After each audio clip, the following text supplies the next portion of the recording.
বন্ধু তো সেই, যার কাছে বিশ্বাসটা জমা রাখা যায় আর দুঃখগুলো শেয়ার করা যায়।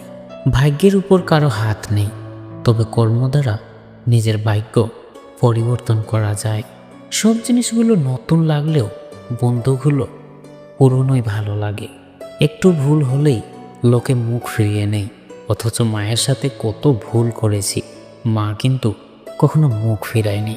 কেউ দোষ খোঁজে সংশোধন করে দেওয়ার জন্য, আর কেউ দোষ খোঁজে অপমান করার উদ্দেশ্যে। ভালোবাসা ও বন্ধুত্ব সঠিক মানুষের সাথে হলে জীবন বদলে দেয়, আর ভুল মানুষের সাথে হলে জীবন শেষ করে দেয়। নিজের যন্ত্রণার কথা বলতে না পারাটা দ্বিগুণ যন্ত্রণাদায়ক। নিজের ক্ষতিটা তখনই করে ফেলেছো যখন নিজের থেকে বিশ্বাসটা অন্য কাউকে বেশি করে ফেলেছো। অত্যাচারী ব্যক্তি চিরকাল বেঁচে থাকে না, কিন্তু তার উপর মানুষের অভিশাপ চিরকাল বিদ্যমান থাকে।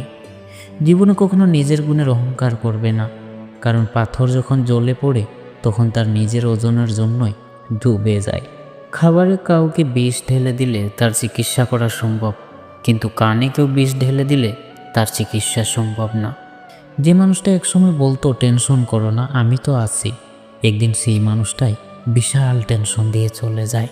হঠাৎ বড়লোক হয়ে ওঠা মানুষ থেকে সাবধান, কারণ এরা ভুলে যায় এদের আগের অবস্থান। সময় যখন খারাপ যায় তখন সাদা কাপড় থেকেও রং ওঠে। লোকে কি ভাবলো, লোকে কি করলো তা ভেবে কিছু করা উচিত নয়, কারণ জীবনটা লোকের না, তোমার। আমাদের জীবনটা তো মাত্র অল্প কয়দিনের, তার মধ্যে এত রাগ অভিমান কিসের? কেউ ভুল করলে ক্ষমা করে দিন, আপনি ভুল করলে ক্ষমা দিয়ে নিন। হঠাৎ দম ফুরিয়ে গেলে সেই সুযোগ আর পাবে না। স্বার্থের আঘাত লাগলে এই দুনিয়ায় মানুষগুলো বিশ্বাসের সম্পর্ক ভাঙতে সময় নেয় না।